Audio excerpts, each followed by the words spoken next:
Hey there, Central Ohio. I'm 10 Weather Impact meteorologist Michael Behrens alongside Breana Albizu. Yeah, excited to be here today. It's going to be a hot one. Oh, yeah.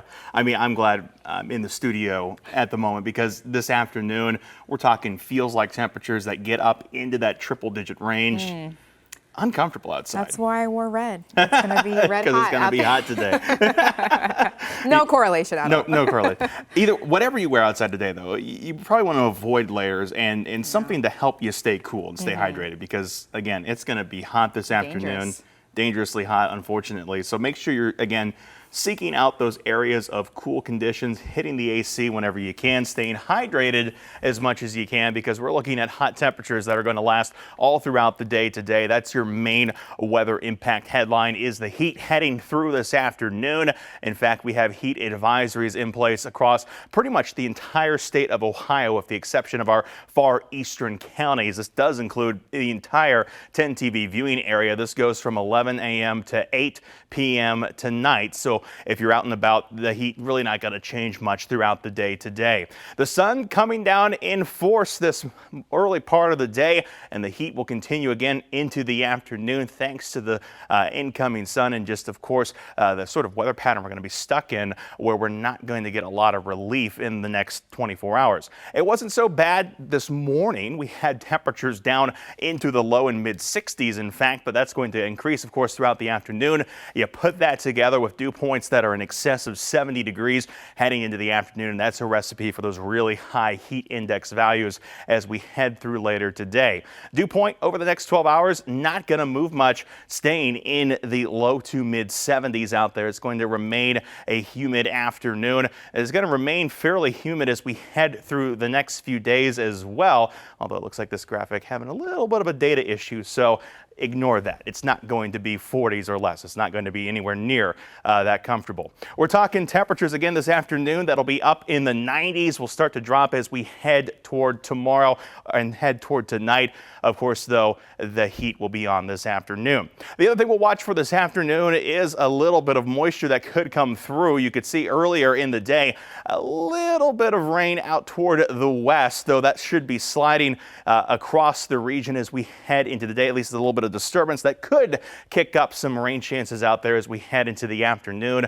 Hour by hour forecast here shows not a ton of activity through the early part of the afternoon, but as we head toward that real sweet spot there as we get toward 5, 6 o'clock where we kind of peak the heat of the day, we peak the moisture of the day, that's where we have that risk for a pop-up shower or a storm that may briefly cool you down, but we're really not going to talk any major changes here as we head through this evening and into tonight. As we go toward Friday, you can see again morning out there, not too much activity going on. As we head into the afternoon, we start to fire up more chances for showers and storms across central Ohio. By far stormier looking for tomorrow than for today. It's going to be a little bit cooler as we head out there tomorrow as well, so keep that in mind. Your 10 weather impact 7-day forecast, including that weather impact alert day for the second half of the day, again related to the heat and humidity out there. Temperatures in the low to mid 90s this afternoon. Will be cooler tomorrow, but still pretty humid, hanging around just shy of 90 degrees with those showers and storms coming through. We continue to flirt with this weather pattern all the way through the weekend. Temperatures out there around that 80 to 90 degree mark with showers and storms Saturday and on Sunday. The heat never really takes much of a break. We do dry out by next Monday, but we're still going to stay on that hot side. Temperatures out there in the low 90s both Monday and Tuesday. Storm chances coming back as we head toward Tuesday into Wednesday. That might finally push temperatures down just a little bit, but overall we are going to stay in this summer-like weather pattern. Just thankfully only one day for now where the heat and humidity come together in such a way that presents those heat alerts for the afternoon, but I wouldn't rule it out again as we get toward next week. Yeah, I guess as you were mentioning, it's kind of since we have one day in the week, I guess that's the good news with it, but it could be, like you said, dangerously hot. We've got to make sure we stay hydrated. We got the fair going on. We got a lot of stuff outside to do. I mean, there's so much to do outside this time of the year, and staying, again, hydrated and just aware of how your body is responding to the heat are two of the big things out there when it comes to this kind of weather. Of course, today, a 10 TV weather impact alert day for that heat, but you know, it's not just Ohio dealing with this spike in temperatures. In fact, more than 95 million Americans are under heat alerts through tomorrow. A major heat dome slowly expanding across the country. Heat index values are expected to hit 100 degrees or higher in some areas, again, including here in Ohio this afternoon. Chicago, one of the cities that are being impacted, their leaders reminding people who live there about the dangerous heat. Back in 1995, over 700 people died because they did not have access to air conditioning. Coming out of the 1995 heat wave, the National Weather Service as a whole really looked at that particular disaster, and as their lesson learned, they updated their thresholds, and we now activate at a certain level that's lower than what it once was in 1995, again, just to get ahead of it. And the CDC says when temperatures rise above 90 degrees, indoor fans become less effective and can actually raise body temperatures. I didn't know that either. Now, of course, if you're going out into the heat, there are some fun things to do while staying cool and hydrated, including day 2 of the 170th Ohio State Fair. Remember, you do have to pay for parking this year, and tickets at the gate will cost you between $10 to about $12, though kids 5 and under get in for free. And we caught up with some people on opening day already enjoying all the fun. I'm having a bunch of fun at the Ohio State Fair today. What do you want to do today? Go on the rides. Yeah, she has a good mindset with that. Me too. Yeah. Now, there's a lot of construction happening at the fair this year, including a new Ohio Agricultural Center and Showcasing Center as well. Yeah, nearly 1 million visitors are expected to attend the fair, of course, in the next week and a half. And of course, we've got you covered. If you're going to be one of them, text the word FAIR to 614-460-3345, and we'll send you a link with some more details. I got to get out there again this year. Yeah, you have to. I know, me too. This is the first time I'm going, so Ooh. I got to check that out. Okay, I mean, you got the butter sculptures, of course. Okay, yes. You got the fair rides. If you take the big Ferris wheel, you get a great view of downtown. Okay, good. And then fair food. I know, I was going to Gotta do say, fair they food. had this Buckeye lemonade, this peanut butter lemonade. Have you heard about that? I have not. Okay, I don't know if it's new this year, but it is, you can access it. So I'm like, do I want it? Would I try it? I don't know. Got to try everything. Right, I think so. It's a fair. Yeah, and of course, while we're looking forward to the fair news here in Ohio, one thing that we're not looking forward to has really been the impact of flooding this year, really around the country. Of course, it all started after deadly floods swept through parts of Texas earlier in the month, and experts are warning that another southern state could be next. Now experts looking at Georgia. And they are now carefully watching the Chattahoochee River in North Georgia there. They say it turned deadly just 16 years ago with flash flooding. The biggest question we get is when we see a 100-year floodplain and maybe the water level has risen to this point and someone says, oh, thank goodness we don't have to deal with this for 99 more years. and it happens. The reality is what that means is that there's a 1 in 100 chance of occurrence in a given year of that happening again. Now, experts say their biggest concern is for the people living near the river there. And as potential for new floods continue, lawmakers in Texas are now investigating the response to catastrophic flooding on the 4th of July. Yeah, I mean, it's just been one after another. They want to know why residents along the Guadalupe River did not receive more warning ahead of those deadly floods.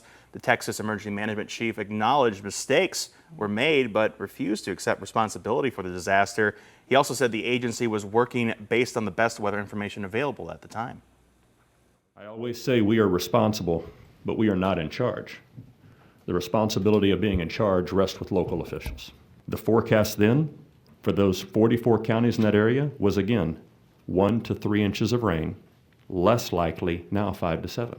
Management chief blamed confusion and a lack of coordination on the ground, updated equipment, and a failure to properly vet volunteers. The floods killed at least 135 people, and 2 people are still missing. And more flooding and natural disasters are impacting homeowners across the nation. Over the last year, the price of insurance has risen. Last year, there were 27 confirmed weather and climate disasters in the U.S., with losses exceeding $1 billion. If you're looking to get a better rate, you need to spend some money to upgrade your home. Experts say adding roof trusses or upgrading your garage door can help get you a better rate. Also consider installing fire alarms, security alarms as well. You can also shop around and compare different companies' premiums. There are more natural disasters happening, and they're affecting more homes. They end up having to pass along some of those costs to states that might have fewer natural disasters. Well, switching gears now to boomtown and clean energy here in Central Ohio. Energy bills just keep going up, and it can be difficult for people to pay the light bill and even their other expenses. Yeah, 10 TV's Colin Dorsey tells us about one program that's working on the Near East side of Columbus to help homeowners by going green. Columbus is full of beautiful old homes, but if you live in one, you know how expensive the utility bills can be. If you look on the roof behind me, there are 2 solar panels. They're part of a pilot program here on the Near East Side that hopes to lower those bills. My power bill right now is like $300-something a month, believe it or not, and I'm only a family of 4. Tina Martin has lived on the Near East Side her entire life. Now she and neighbors are hopping on the residential pilot program. And after doing a lot of research, I decided to go ahead and participate in the program because I work from home, and I was thinking about the savings. If you look closely at a few of the homes in the neighborhood, these shiny black panels now adorn the roofs, collecting the sun's energy to power the home. It's a partnership of businesses, nonprofits, and the city of Columbus to bring solar to low and moderate income homeowners on the Near East Side. The goal is to provide long-term financial stability while promoting sustainability and lowering energy costs. We know we've got a housing affordability challenge, both now and in the long term. One of the ways you make housing more affordable is the cost of operating a house. CEO of the Columbus Partnership, Jason Hall, says homeowners will pay for the low-cost power they use from the panels for the first 6 years. But at year 7 and onward, homeowners will fully own these panels and pay nothing. However, solar is changing. President Donald Trump's budget bill eliminates the clean energy tax credit at the end of the year. It allowed homeowners to write off some of the costs of installation of products like solar panels. Does that affect this program at all? The resources we have today for the programs we've stood up, those resources are locked in. The Columbus Partnership is looking at the impacts of the federal budget, but for now it is pushing forward as planned. On the Near East Side, for homeowners like Tina Martin, it's a welcome change to the neighborhood she's called home all her life. It's a joyful, it's a heartful, it's a tearful change, actually. It brings joy to my heart. This home isn't the only one that's on that pilot program. In all, there are 10 homes here on the Near East Side that are part of that program. On the Near East Side, Colin Dorsey, 10 TV News. Well, new today, we're taking an out-of-world trip at COSI. 10 weather impact meteorologist Meredith Garfalo got a behind-the-scene look at the fun your family can have before the kids even go back to school. The kids are still out of school. I know we're not there just yet. However, to keep them still excited about space and STEM, I thought what better way than us going to COSI and finding something a little bit out of this world. Joe Wood is joining us from COSI. So what are we going to look into right now? We're going to take a journey into space here in our space exhibition. All right, so let's see what some of the exhibits look like. Yeah, so, you know, we think that space and dinosaurs, those are like the 2 things that get people interested to learn more about science. Sure. So here in our space exhibit, we have some displays. Go ahead and push the button for us Ooh, here. I get to actually We're going to launch a rocket. All right, here we go. So now I think this display is cool because it's just a 2-liter pop bottle, but it's showing us the principles of rocketry, how we get these rockets into space. So it's filling with air. 4, 3, 2, 1, blast off. Woo! Oh my gosh. You can hear people all over going, well, what was that? And then trying to go and find this. So yeah, you got the air is pushing down out of the nozzle of the rocket. It's going that direction. And so the rocket goes up. Now, normally the rockets that we use to get into space they're burning something. Wow. But this is the same principle. That's really exciting. With an everyday material. So then when we get into space, what are the kind of things we can do? I was going to say, because we learn about space all the time. Yeah. And the Perseverance Mars rover, actually. Yeah. We just saw, we had the helicopter, Ingenuity was on Mars. Yeah. But there's actually a real life display that you can see up close, kind of to scale of what it would look like on the moon. Yeah. But I think the best part, as we know, is actually giving it a test drive, which you can do here at COSI. Yeah, so, you know, we have the display downstairs. You can see the full-size model of the rover, but it's COSI.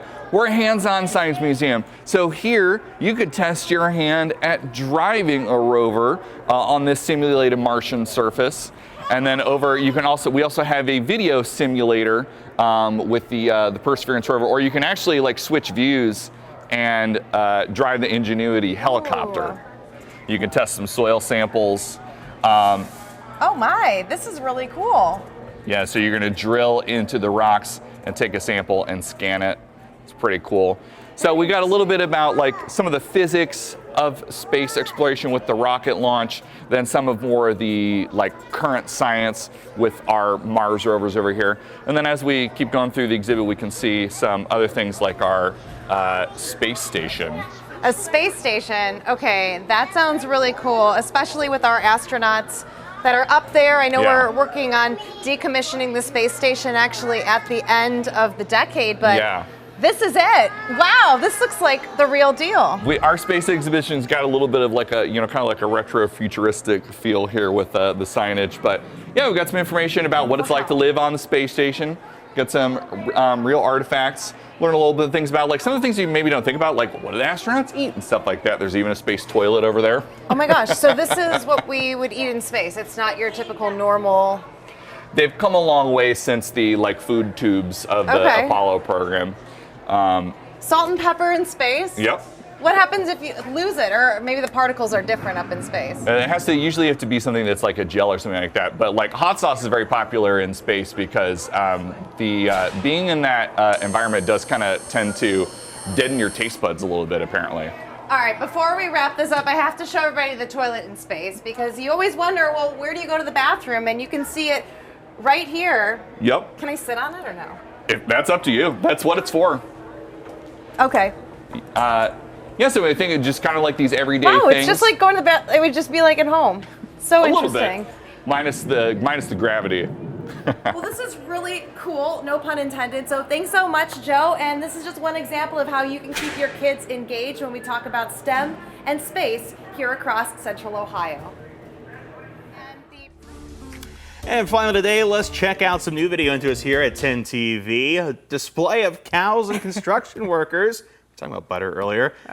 Made out of butter at the Ohio State Fair. This is donated in part by the Dairy Farmers of America. It was unveiled Tuesday.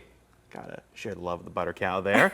The exhibit called Part in Our Dust took a team of 6, about 400 hours to build the display using 2,000 pounds of butter, which will be recycled at the end of the fair. Wow, viewers have until the 3rd to check it out. The buttery display. Yeah. That is impressive. Let me tell you, I cannot do that. I mean, a team member of 6 people, 400 hours, that's a lot of time. That's a lot of time put into butter. And I mean, all I do with butter is put it on a roll. And I was going to say, I love butter, but to sculpt it, that's a whole nother level of butter appreciation. Absolutely. You got to check it out, though, while you're out there. I do, yeah. We've been talking about it yesterday morning on the morning show. We had Tracy and Jay actually make their own kind of butter cow sculptures. It was a whole like little show and tell. So I'm like, this is a thing here in Ohio. So I got to go check that out. That's pretty cool. Got to check out the butter sculpture. And hopefully the AC is working for those. Yeah, they were not melting in here. I think it might be a different story out in the fair. Yeah, you're going to need to stay cool out at the fair. Heat remains the big story today, but of course storms, they'll be coming our way as we head toward the end of the week. That's why you want to join us later today. That's when Chief Meteorologist Jerry Martz will join us to update us on the latest with this afternoon's heat and of course storm chances for the rest of the week. Until then, have a great afternoon.